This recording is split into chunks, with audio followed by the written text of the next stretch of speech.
Well, hello everyone, and welcome to this webinar on human trafficking in the Mekong region, hosted by the Asia Pacific Observatory at the Global Initiative Against Transnational Organized Crime. My name is Virginia Comolli, and I'll be your moderator today. It's wonderful to see that many of you are joining us, and we look forward to engaging in a very interactive discussion. So with that in mind, do type in your comments and questions in the Q&A box, and we'll do our best to address them following the presentations. Please note that this webinar is live streamed and recorded and will also be available on our website and YouTube channel afterwards in case you want to share it with colleagues who were not able to make it today. So let me tell you a little bit about how this session is going to run. So I'm pleased to be joined by a panel of experts and practitioners from across the region whom I'll introduce shortly. What we want to do with this session is to start with a regional overview of trends in human trafficking, including how they've been impacted by the COVID-19 pandemic, before we delve into more localized dynamics around casinos and special economic zones observed during recent field research. But we also want to complement this discussion with the experience of civil society organizations that are on the front line of these issues in Cambodia and in Laos.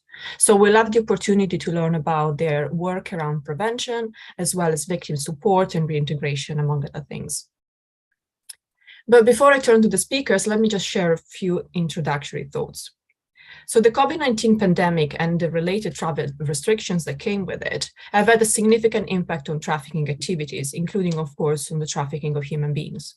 And with the reopening of borders and in the midst of the post-pandemic economic downturn, trafficking networks across the Mekong region are diversifying their methods to exploit victims for multiple purposes, including forced labor, modern slavery, sexual exploitation, and forced marriage. And the latter, forced marriage, is actually the subject of a report that we released a few months ago, which focused on the trafficking of Cambodian women into China. But this was only one of the recent studies in which we have highlighted changing patterns in these criminal practices, especially centered around casinos and special economic zones, SEZs, in places such as Cambodia, Laos, and Myanmar. And here, the convergence of multiple crime types, from human trafficking to the illicit trade in environmental commodities, from money laundering to drug trafficking, etc., points to the criminogenic nature of these places and to the challenges to both disrupt criminal networks and rescue and support the survivors. In the work that we've been doing in casinos, and which we released in July, we drew attention to the fact that although COVID seemed to have had a positive impact by reducing the activity of casinos, and I'm saying positive because often these casinos have been linked to money laundering and other forms of organized crime, this has also led to an exponential increase in human harms and vulnerabilities, as evidenced by the growing incidence of human trafficking and modern slavery cases. And in this respect, Cambodia presents a very important case study here. Since Cambodia did not experience its first significant outbreak of COVID-19 until February 2021, most physical casinos in the country continue to operate in some capacity for much of the pandemic. And this led to a surge of people from neighboring countries being smuggled or trafficked into the casinos as they were desperate to bypass travel restrictions in order to find employment in Cambodia. And in the port city of Sihanoukville, on which we also released a dedicated study earlier this month, some casinos and other large buildings that were left vacant by the collapse of legal online gambling, which was banned by the government in 2018, and also other buildings that were left vacant because of the pandemic, later on, they've been repurposed as dormitories and offices from which industrial-scale online scams are run. And these operations have been accused of trafficking foreign nationals trapped in the country and forcing them into labor. But this disturbing development, which involves victims being brutalized and kept in slavery conditions, is a very important aspect that Lindsay Kennedy, one of our panelists, will explore in more detail in her presentation. So over the past couple of years, this sinister underbelly of criminality linked to Sihanoukville and its special economic zones and casinos has come more and more into public view, indeed highlighting the city's underground criminal enterprises, and their interconnected interests in human trafficking, wildlife trafficking, and various other forms of organized crime. And I think it's worth spending a few words on the criminal actors behind these activities.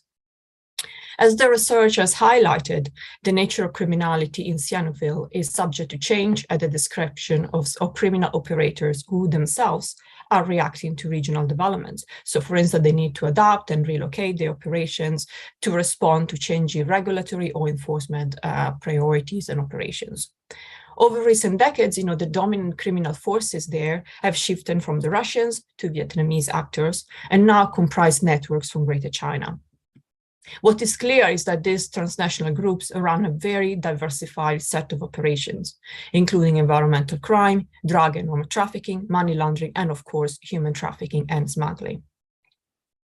But this convergence between human trafficking and other forms of criminality, such as the online scams I mentioned earlier, is not unique to Sihanoukville. If we look elsewhere, if we look at what is happening in the Timor-SEZ, we can observe similar patterns of workers enticed by the prospect of good jobs and then forced to run online scams.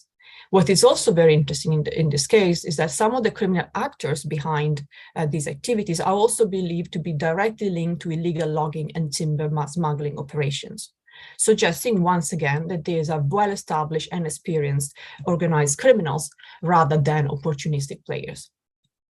So if I were to sum up, one of the biggest impacts of the pandemic has been a diversification of criminal activities and the intensification of online criminality. And these have created new opportunities from convergence among different crime types. And these changes, I think, are worth keeping in mind in the context of our discussion today, as patterns in human trafficking in the Mekong region have been directly affected by them, as well as by the changing modus operandi of organized crime group. So now bringing this introduction to a close, and without further ado, and I hope that was quite useful just to provide some food for thought there, I'd like to introduce my colleague, Thi Huang, who is an analyst at the Global Initiative and also the managing editor of GI-TOC, which is the Journal of Illicit Economies and Development. Thi has extensive experience working on human trafficking and related issues, and she was also one of the contributors to the reports that I alluded to earlier, looking at Cambodia's trafficked brides. So Thi will be drawing from the data from our Organized Crime Index to provide an overview of human trafficking in Mekong countries. And as Thi gets going, I will share the links of the research that has already been mentioned by me and will be mentioned by others in the course of today's session. So you'll see all the links and information in the chat. So Thi, over to you. Thank you very much, Virginia. I hope you can see my slides and hear me well.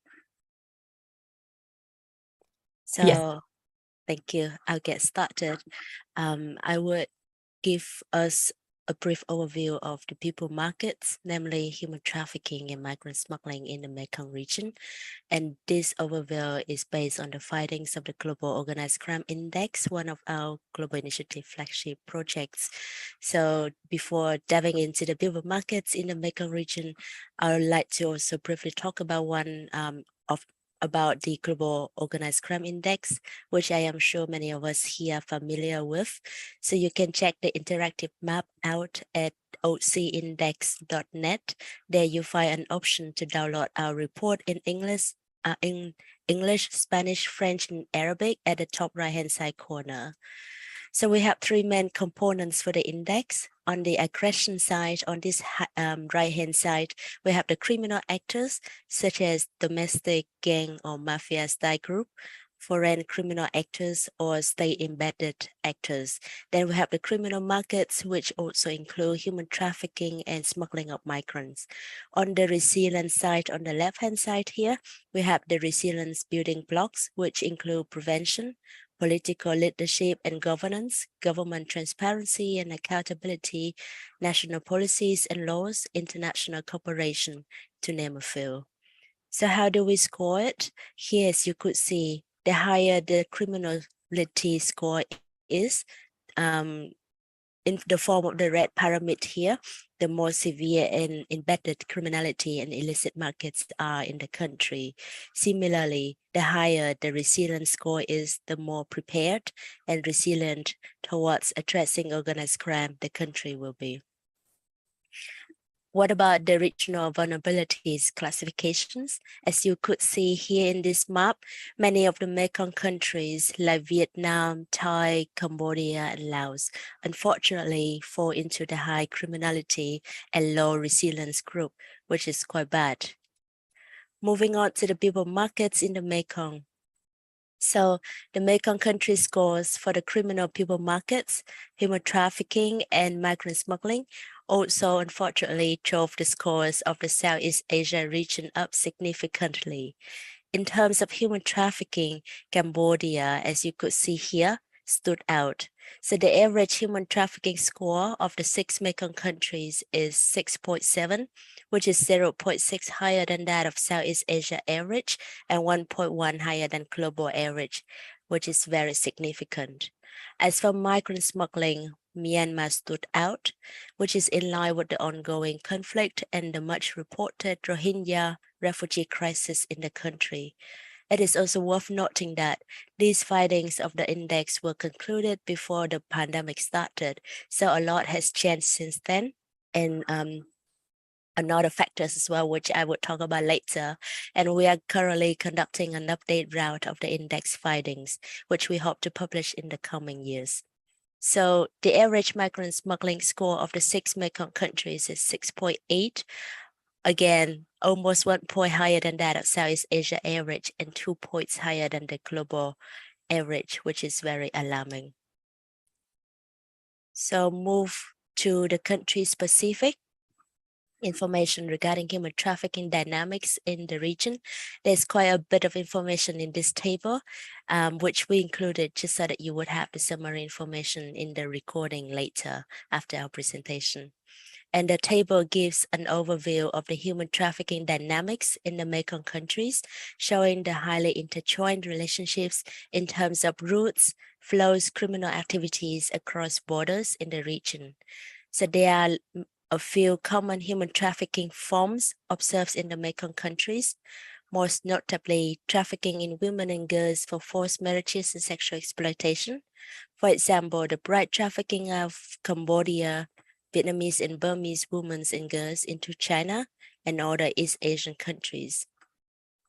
On this note, we have just published a research report on the bride trafficking of Cambodian women and girls into China, which I will share with you in the chat shortly.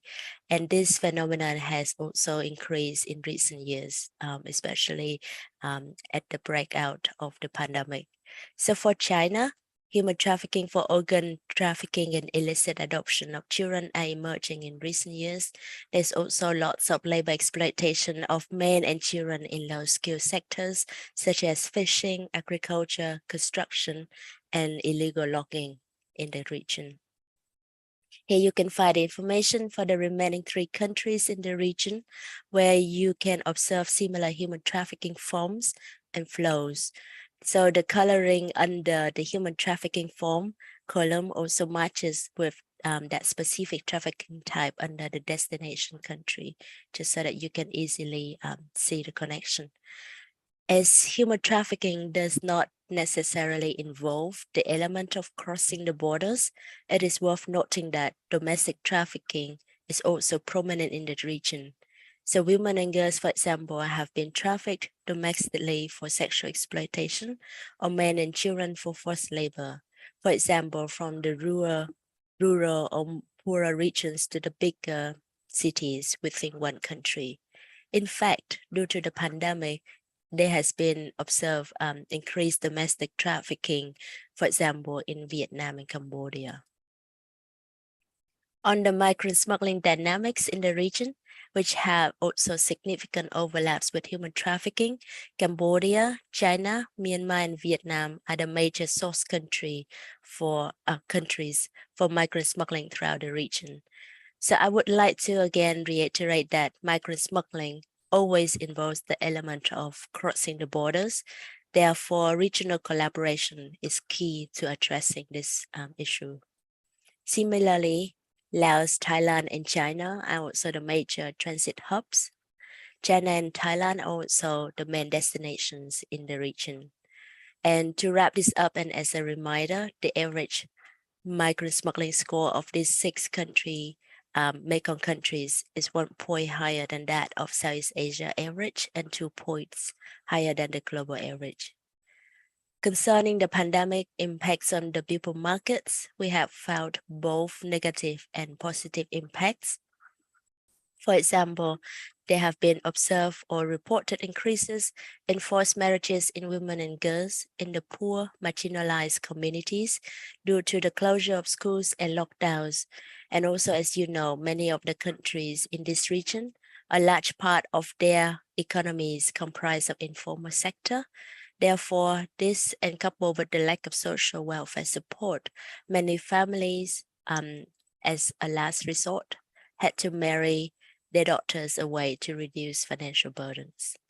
They have also been interestingly observed that temporary decrease of certain criminal activities, especially at the beginning of the pandemic or during very strict lockdown. For example, the forced begging of children was reduced during the lockdown or strict curfews, and also because of the lockdown and financial economic crisis, a lot of orders from international clothing brands like H&M or Zara, for example, have reduced. Therefore, many children who were previously employed in the garment factories will also return to their families due to the decrease in demand and orders received. However, we cannot be sure that how they would fare in the medium or long term, because many of their family members have also lost jobs or livelihoods because of the pandemic impacts. There have also been observed immediate outflows of young people migrating to neighboring countries in the region, with also when lockdown occurs, many young people would then migrate to the neighboring countries with less strict lockdown measures to find jobs, and many of whom ended up being trapped in exploitative situations. Examples include a lot of Vietnamese teenagers, to the number of thousands, have been found trapped in Chinese-run casinos in Cambodia for conducting scam operations, which Lindsay will then talk about later.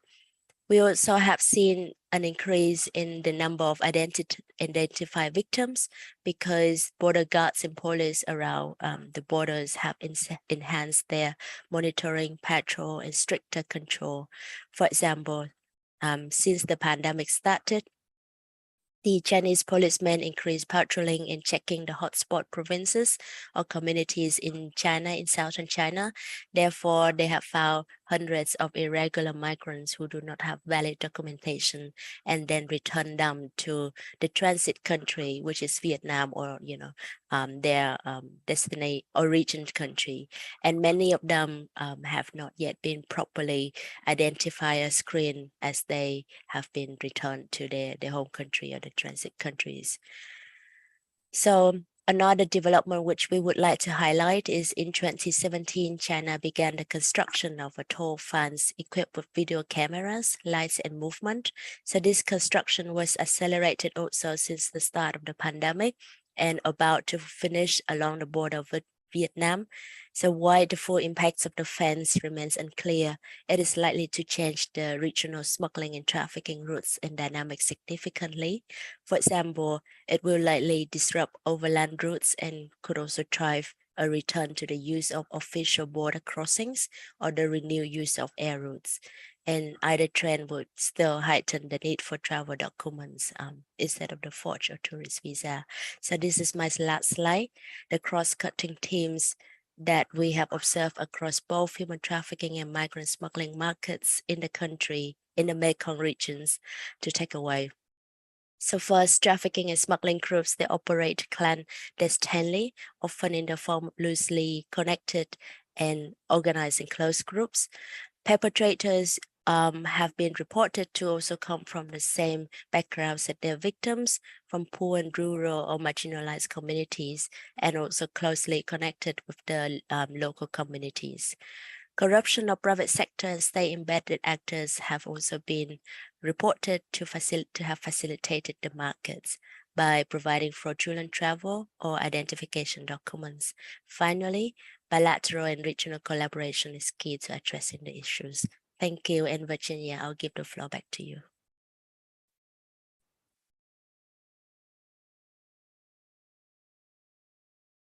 Thank you very much.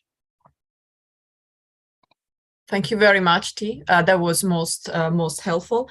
I think it was particularly useful to put the issue of human trafficking in the broader context with regards to the criminality and resilience scores that the countries in the region have, that really points to this greater issue of vulnerability to crime. And also, I think it's very important to underscore what you say, that this is not just about people trafficking or being trafficked or smuggled across border. There's lots of trafficking that happens within the border of a given country. So thank you very much for that.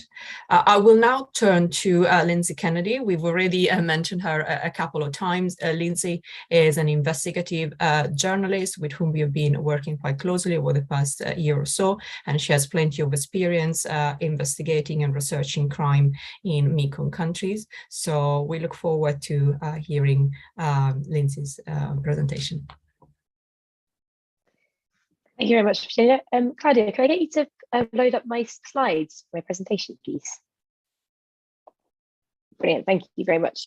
So yes, as Virginia said, I'm an investigative journalist. I'm normally based in Phnom Penh in Cambodia, and I'll be talking to you today about this new, very specific human trafficking trend that emerged in Cambodia's many casino towns during COVID lockdowns, and then spread very quickly across the Mekong region. So this has been covered by quite a few different angles by lots of excellent journalists in Cambodia and Vietnam especially. But I started first looking into this issue at human trafficking and smuggling at casinos after Cambodia experienced its first COVID outbreak in February 2021. So we know that the main outbreak in Cambodia was actually triggered by two Chinese women who were flown into the country to provide sexual services at locations close to the Nagarwal casinos in Phnom Penh, and then bribed their way out of quarantine despite being COVID positive. But what my colleague and I found when we looked closer into the story is that there were many mini outbreaks happening at around the same time at gambling hubs all over the country, especially ones that are situated on borders that were supposed to be closed, on the Thai border and the Vietnam border. And we sort of realized over time that people were being smuggled and trafficked from all over Asia and further away to work at these casinos without going through proper channels, because casinos at that time were seen as offering some of the only legitimate work left in the region. But actually, many of the people that were ending up in the casinos weren't doing sort of normal casino jobs or even sex work. They were being trafficked into, tricked into working for industrial scale online scam companies based in these casino buildings and dormitories. So over the next couple of minutes, I'll explain how these work and what happens to the victims and why so little has been done to counter it. Can I get the next slide, please, Claudio?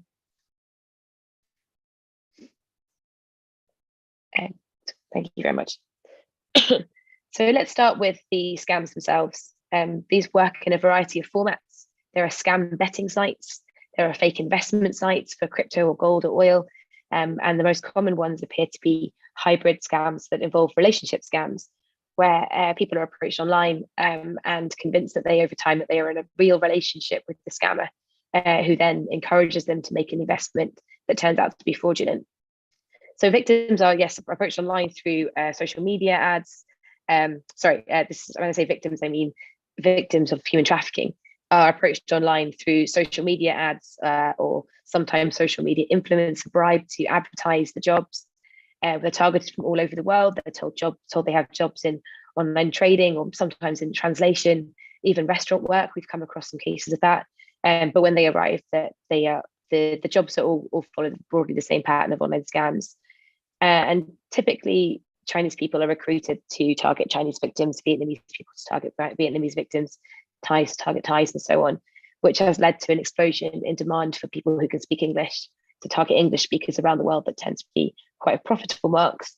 And then some of these companies also just use translation apps so they can target hundreds of people at the same time to sort of maximize their impact.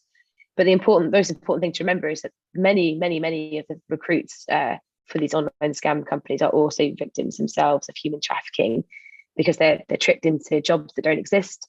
They're then held against their will. Debt bondage features massively, as I'll talk about in a moment.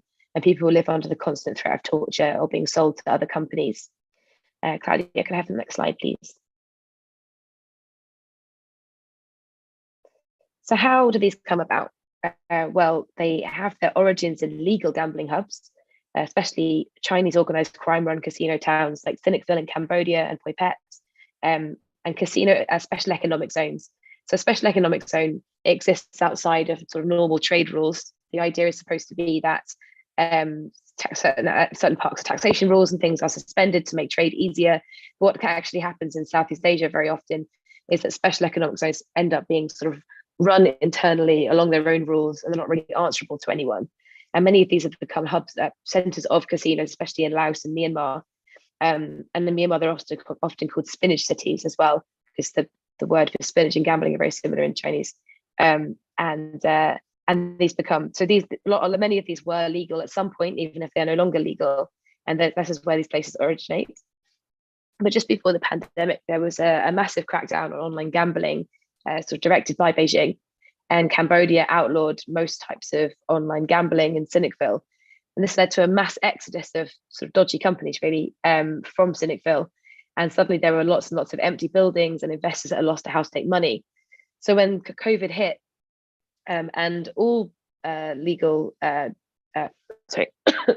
all legal tourism from China was suspended, all of these casinos couldn't get any money in.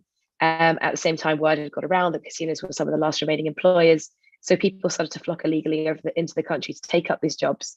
Unfortunately, many of those people only realized the nature of the jobs when they arrived and wanted to leave, and were then prevented from doing so. So this rapidly escalated into a serious human trafficking crisis and modern slavery crisis.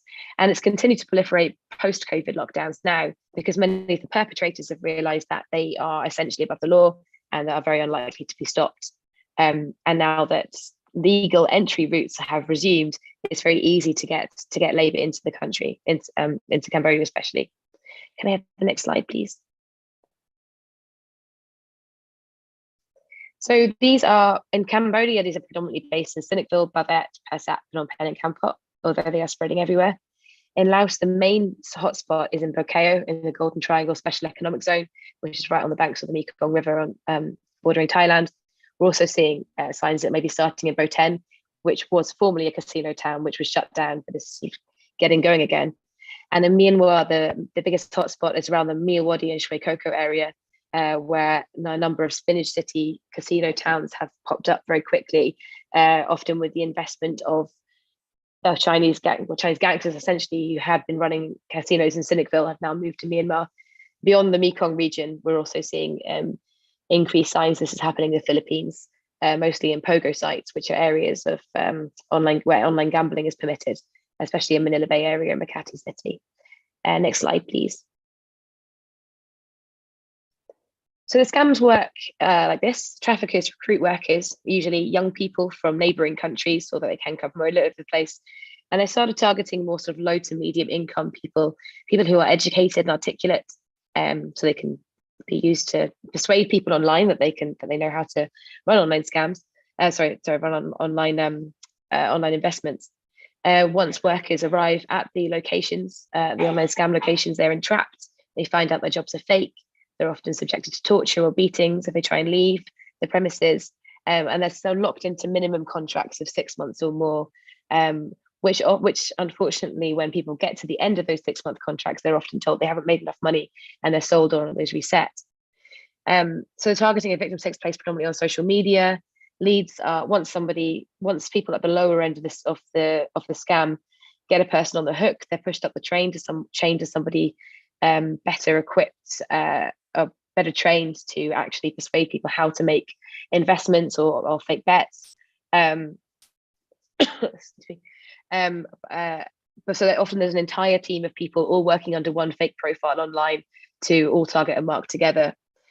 An initial bet is often made, or initial investment is often made on a site that's either fake or spoofed from a real site, or a trading platform controlled by the organized crime group.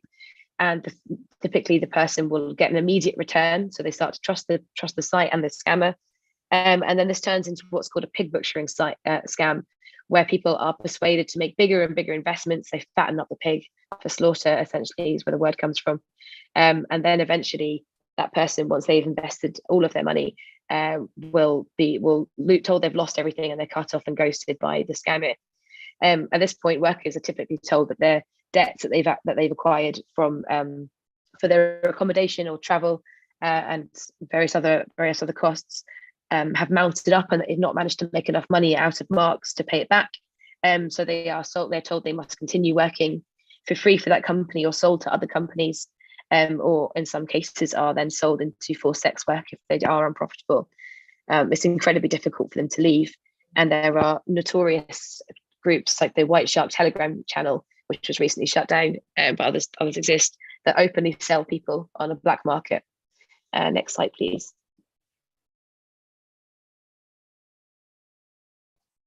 So Cambodia appears to be the worst affected country in the region. Our research has found pretty consistently that the main perpetrators are Chinese and Taiwanese organized crime groups, but often they hire Vietnamese companies, especially under them, especially in Ba Viet on the Vietnamese border, who deal directly with trafficking victims. Traffickers have a pretty broad net.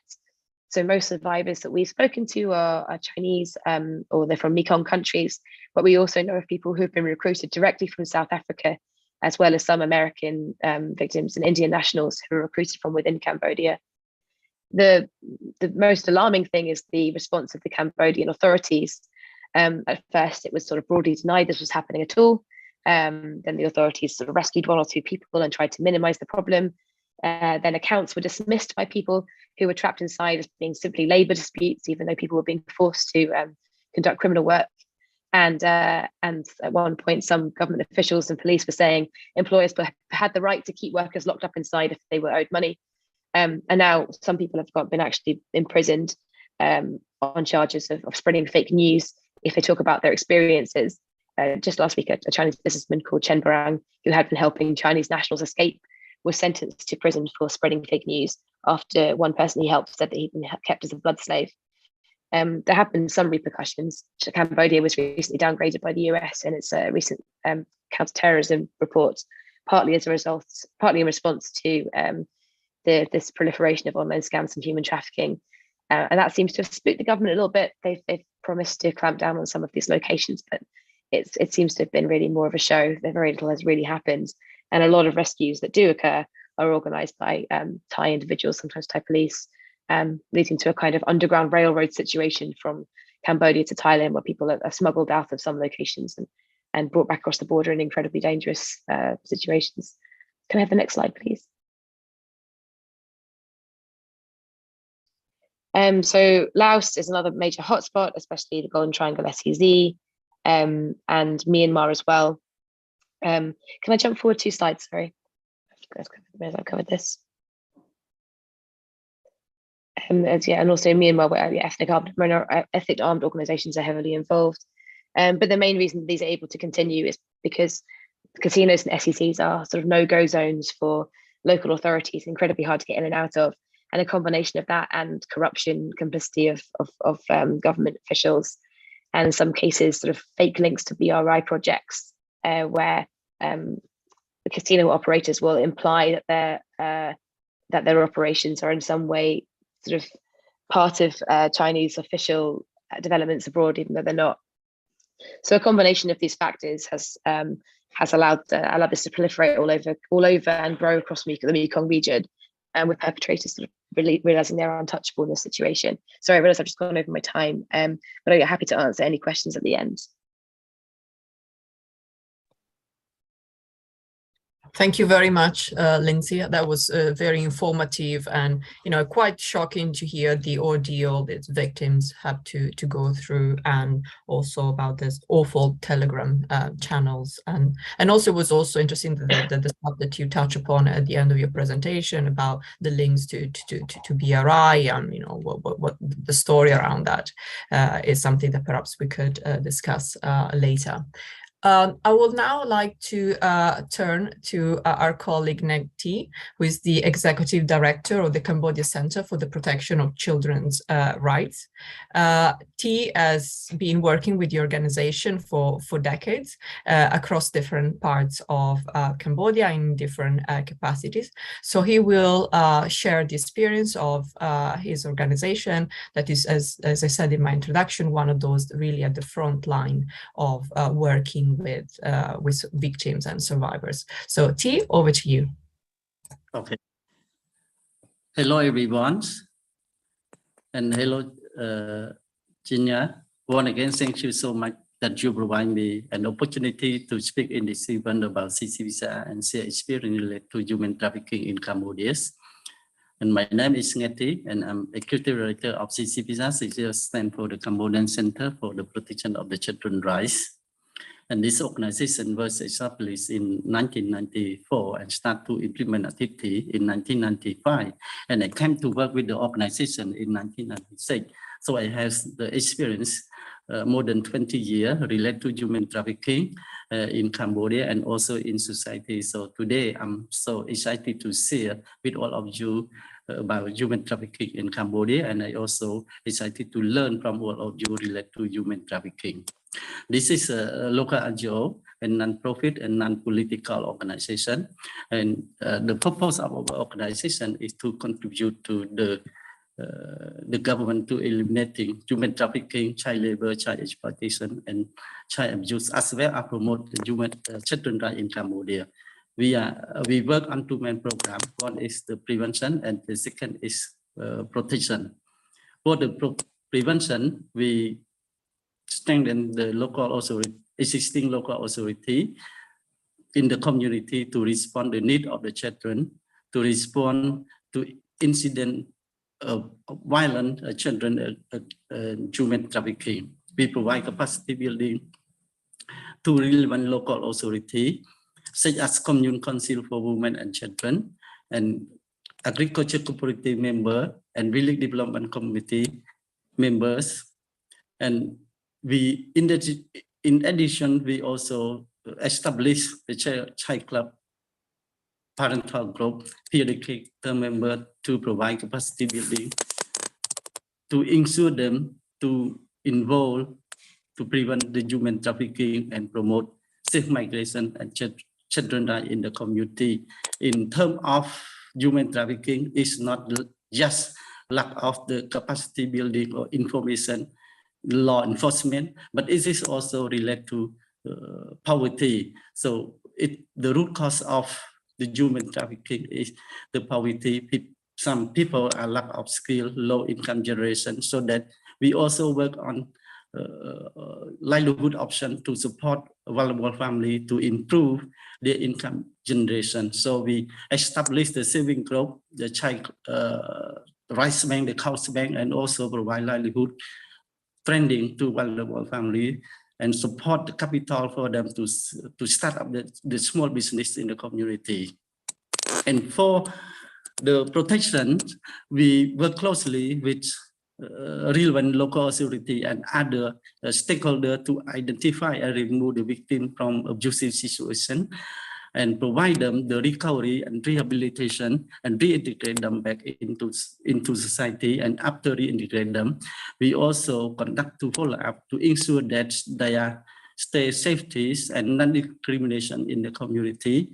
And as the result, that we have done so far more than 10 years, and we can see the situation of human trafficking the changing all the time in terms of technology changing, globalization changing, and especially in terms of the COVID-19 that happened around the world and also in Cambodia since 2020. And we can observe that there's will be more and more the human trafficking will happen more around the world and also in Cambodia, because people lack of the job or low income, and we are concerned that it is also related to the child labor in the community, because in Cambodia there's most vulnerable family are loan from the bank, and most family are debt from the bank. So they don't have the job and pay to the bank, then they will send the children to work, or they migration to work at the country, for example in Thailand, and then they become the victim. Some of them become the victim of trafficking. So and especially some vulnerable family, when they migrate to work in Thailand, they left the children behind, live with their relative or the parent or sister or their sister or brother. So some children, they could not go to attend the school regularly, and they lack out here, something like that. This is the situation that in terms of the COVID-19, and we are NGO that we work relate to human trafficking and also promote the children right.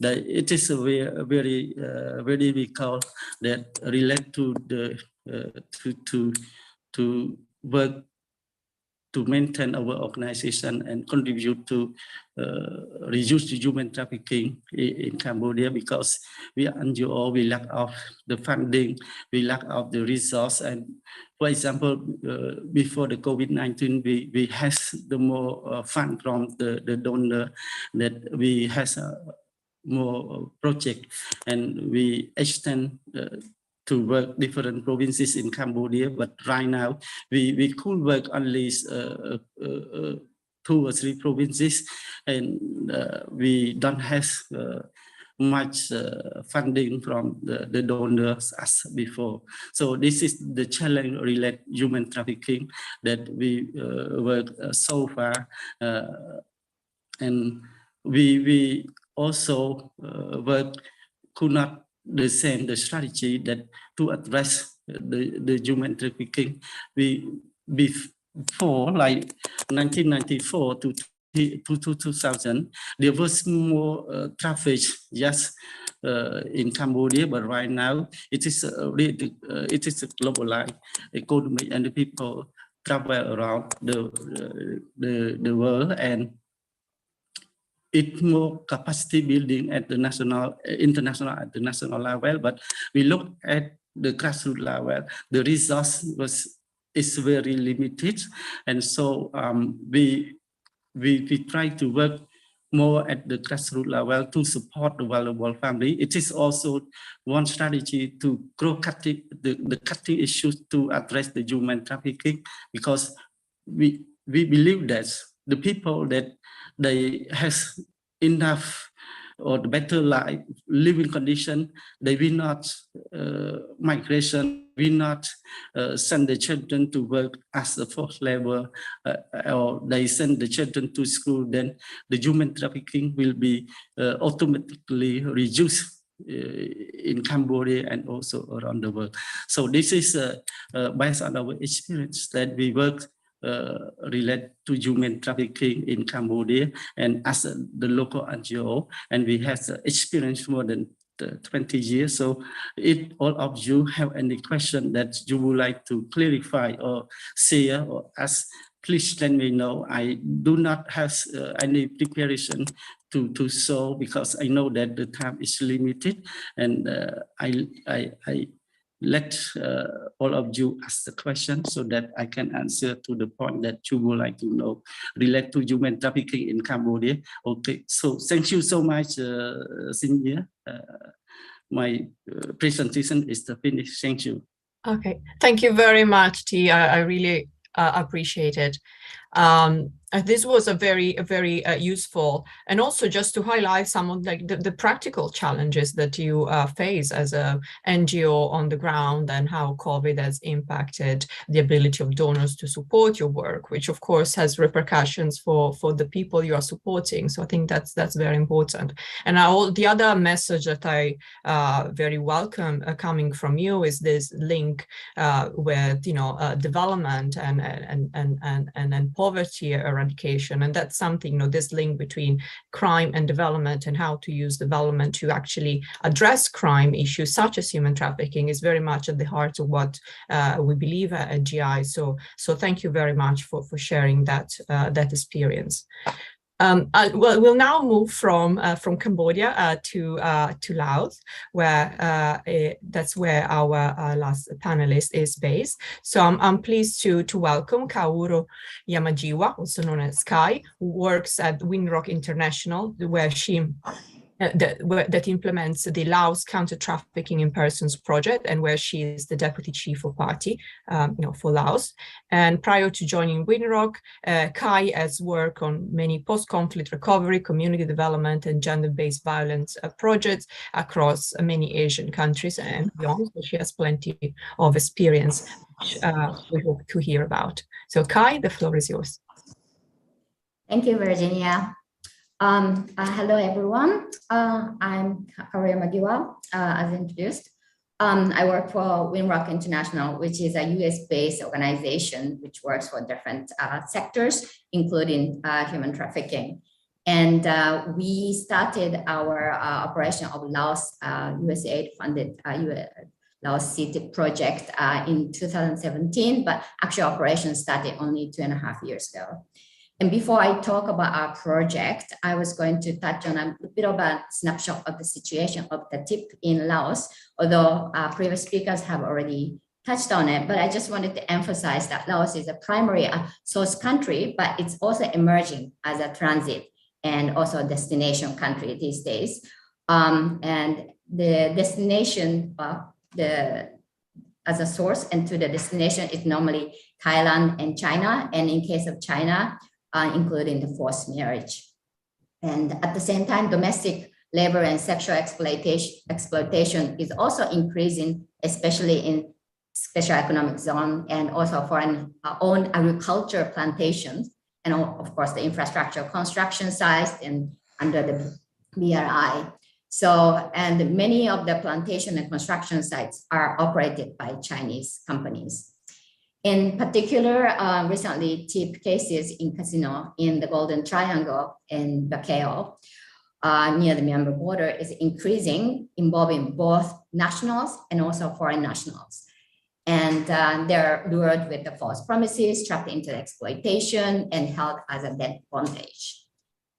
The vulnerability factors for trafficking are mainly poverty, like lack of employment and income, lack of income in Laos, but also there are many dropout cases of the youth, which push, the young youth to go abroad to go migrate and work. And also gender dynamics and cultural norms is also a push factor. And also, of course, the major pull factor is the monetary incentives abroad. The monetary incentives too high to turn down. In terms of the official number of victims identified in Laos, in 2021, only 110 victims were officially identified, and in 2020, 142, but there are many more unreported in the country and of course abroad. In Laos, the only anti-trafficking department can certify the official TIP cases. So there are many potential victims who are afraid to report to be called for any illegal actions that they have done in the past. So it's not a good incentive for them to step out.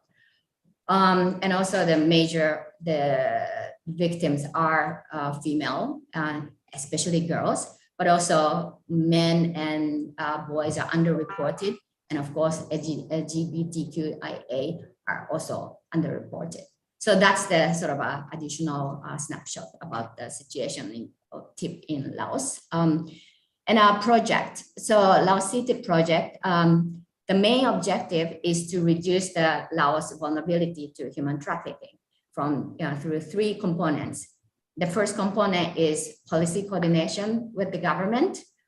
And the second component is improving the access to economic opportunities and employment among the target vulnerable population. That's our prevention pillar. And the third pillar is the protection to increase the access to support and services among the trafficked persons. And today I'm gonna focus on the second and third point. So in the area of prevention, we adopt a holistic approach involving different stakeholders. But in particular, we focus on the economic and socially vulnerable populations as a primary target, because the push factors are often the poverty and lack of income. And to tackle this aspect, we conduct a needs assessment in the target villages where already detected as the most vulnerable, such as poverty, high poverty or high migrant workers or near the border, and identify those vulnerable population. And we believe that economic empowerment is one of the way to prevent the economic vulnerability. And for that, we provide vocational livelihood training as a value-added skill set for them to use for their income in the future or for the job opportunities. And after the vocational or livelihood training, the project also organizes like internship or apprenticeships so that they have, they can have the real work experience so that they can use that skills right away for wherever they are. And also we alternatively support them to start the business if it's feasible and provide an in-kind grant so that they are ready to start. We also look at the life skills because beneficiaries don't really know what they want to do in the future. So we try to navigate, their life vision or learn how to communicate with others, how to deal with the challenges, and try to look out and using their the skills that they're gaining at the same time. And of course, we also try to provide awareness raising about the tip because they will anyway they may go. So they need to enhance their knowledge about the risk of the tip.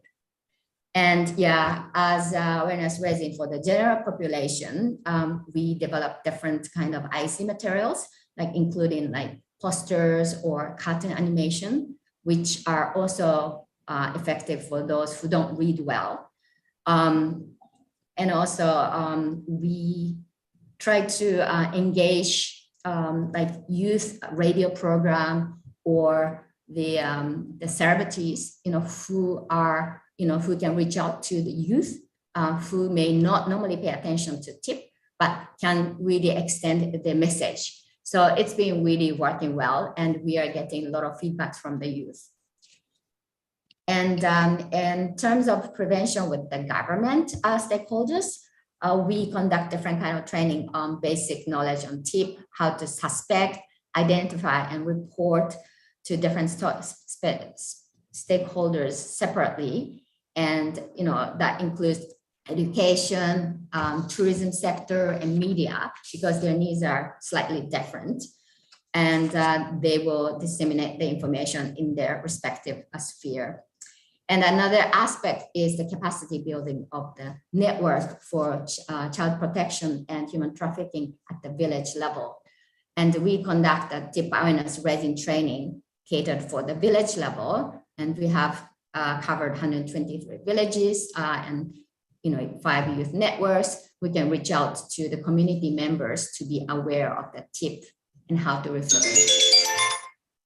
And in terms of area of protection, CT collaborates with Laos Women's Union, which protect women, children, and operate shelters to enhance the quality of services. And we work also with police and labor and social welfare to enhance their knowledge. I know I'm running out of time.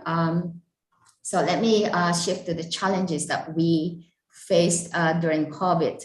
So during COVID, Laos experienced a long lockdown and the border was closed and for a long period of time, and the mobility between the provinces was also restricted.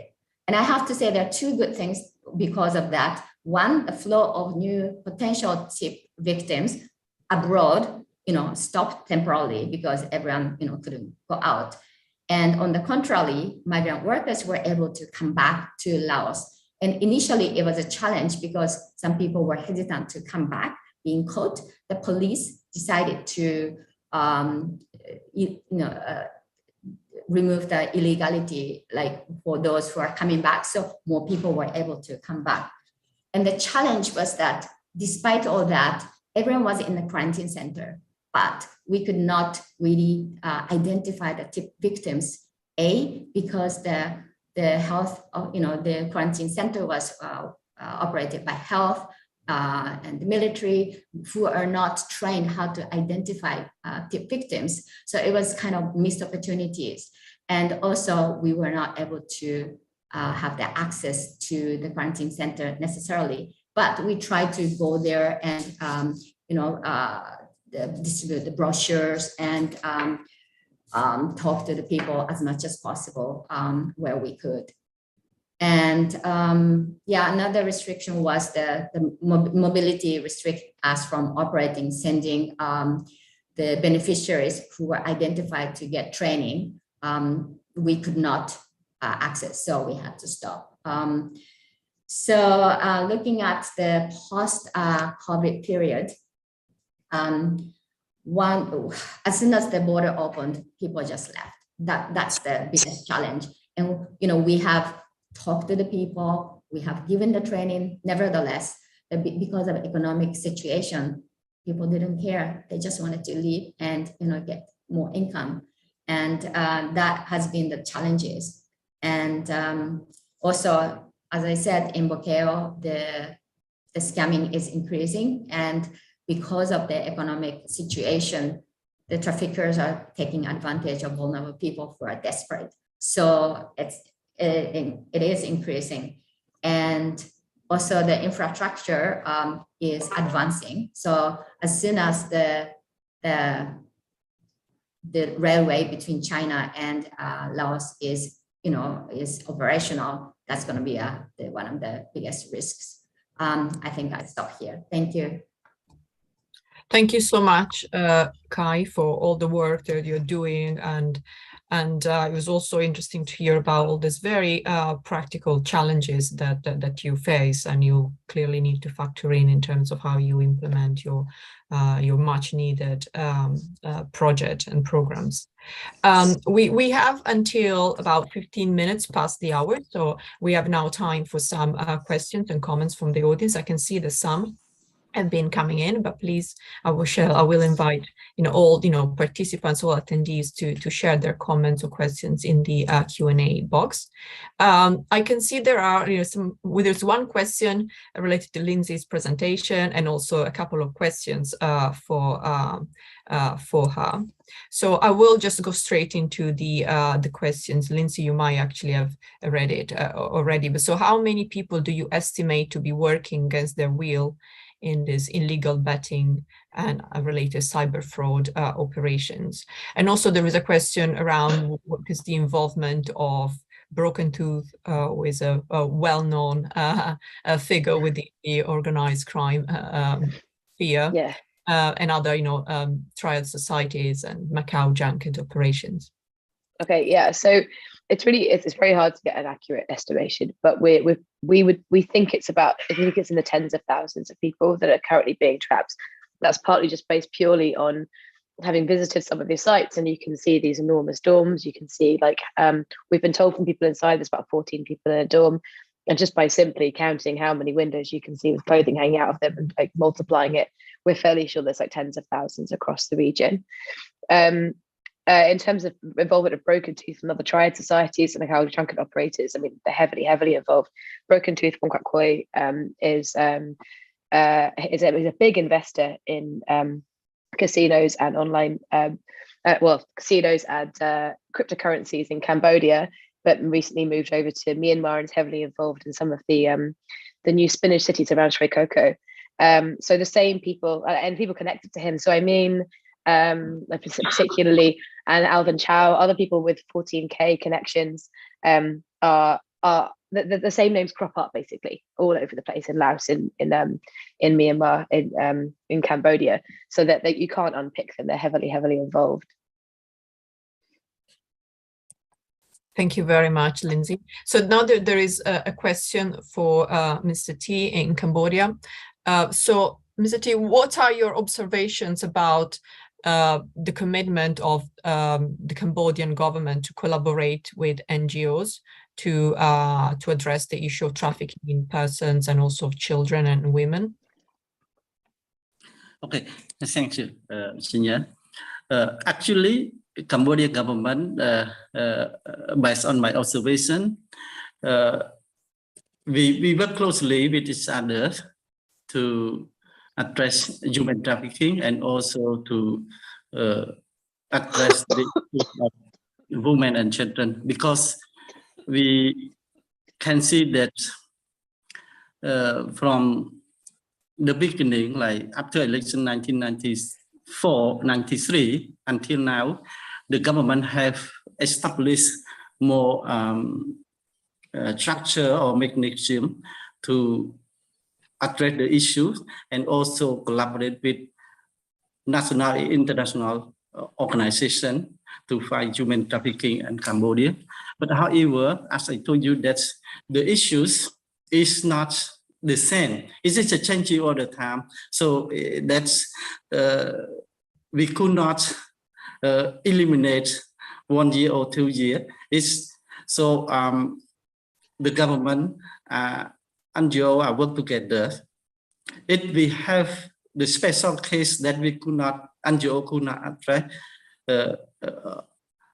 definitely we have to collaborate with the government to support to address the case, and also the government, they lack of some skill, they collaborate with the NGO to fight the human trafficking.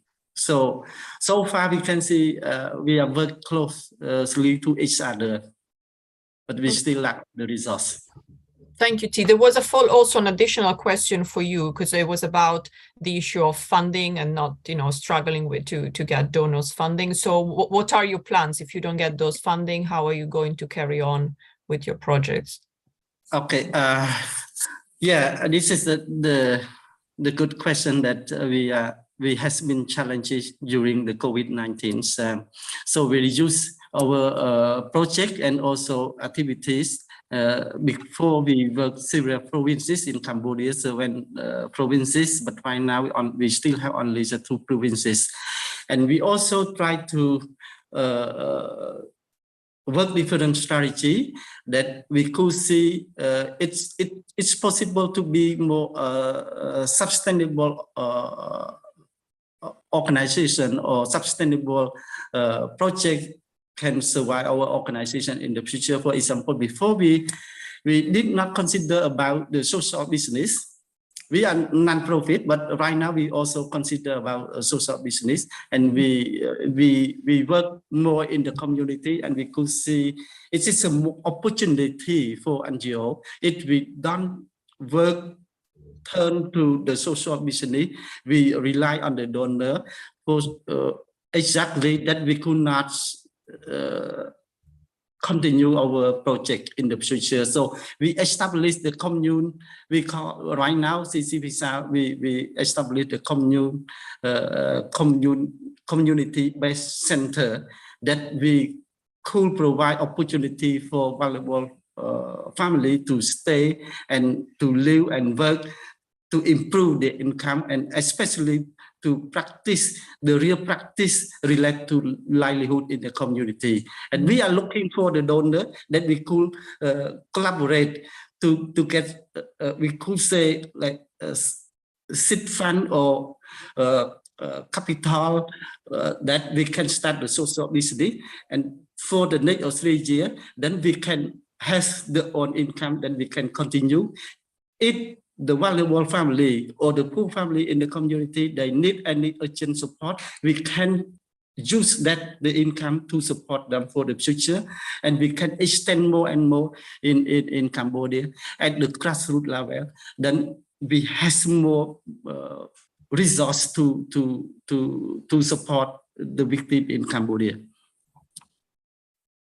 Thank you. Yeah.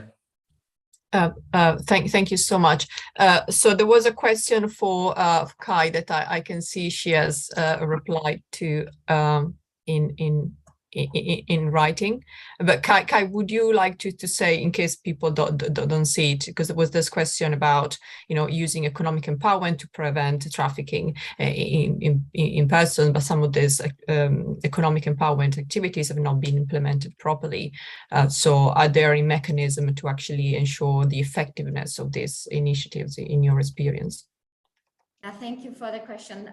I agree. It's a very challenging one because, many organizations, projects try to, empower economically, but then, once the inflation hits, the business that they establish collapses, or, like they may be unemployed. And again, they go back to Thailand, China for the money incentive. So it's a challenging one, but nevertheless, we have to try. And, I believe that, the skill set that they earn or gain is at least, will add value addition to what they may be, trapped into. Instead of, very risky job, they may be able to get a better job, at least, when they migrate, at least, or within the country. So that's the, one aspect that I'd like to look into.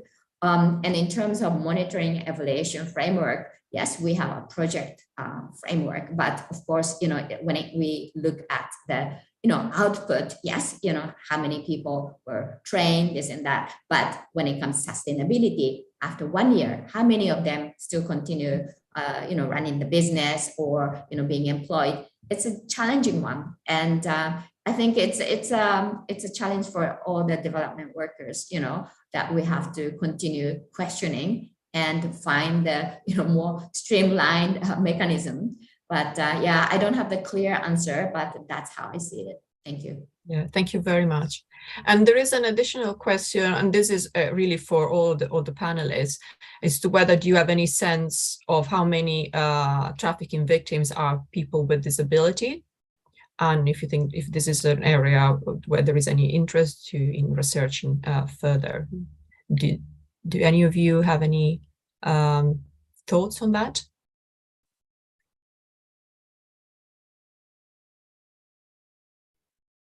If I may. Of course. So this is a research area which is under research, I have to confirm. And people with disabilities, both, mental disabilities or physical disabilities, they are extremely vulnerable to being trafficked and being taken advantage of. So of course, I agree that we need more research done in this area. And unfortunately, I don't have more detailed information to give you regarding how many trafficking victims there are with disability, but I agree that we need more research into it. Yeah. Yes, I was recently having a conversation with NGOs working on the ground in Cambodia, including with disabled children. And I think even them, they struggle to, put an exact figure on the number of trafficked disabled children. They were working specifically with children, but I would agree this is an area that is certainly understudied. And I guess it's worth exploring further because we're talking about victims who are even more vulnerable than others, and even when they are maybe rescued, there might be serious problems with regards to their reintegration into families and communities, owing to the social stigma that might be attached in some society to disability. So I think this is a very sensitive issue that and an important one that perhaps we should do more work on. I can see there is another question that just came in terms, so I'll just read it out. From the experience in Cambodia, now we are trying to push services closer to migrants. For instance, in the past, victims chose not to take vocational training because the training center was located in the urban centers or Phnom Penh. Also, it took a long time to complete the skill training. Now I notice that some NGOs are doing a good job to set up vocational training at border zones like Opet.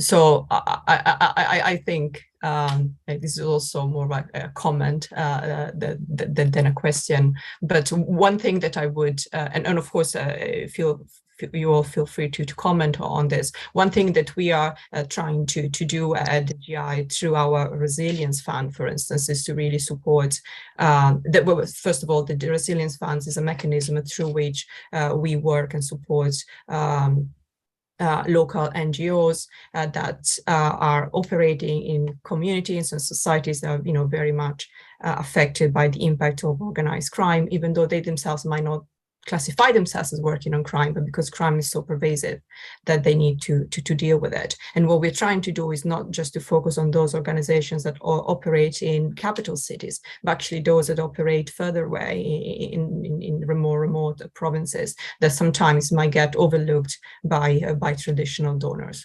So I think that this point about not just focusing on urban centers is a very important one. And I don't know if any of you would like to comment on it as well.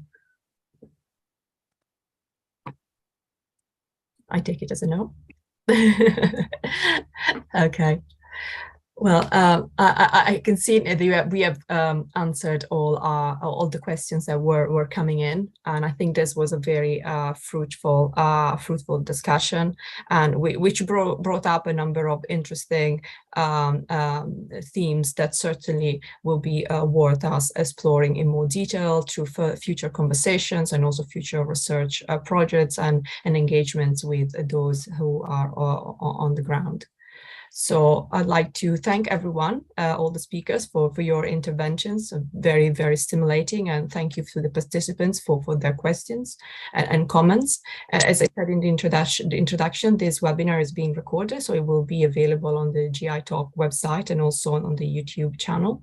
And feel free to get in touch with us and to continue the conversation offline.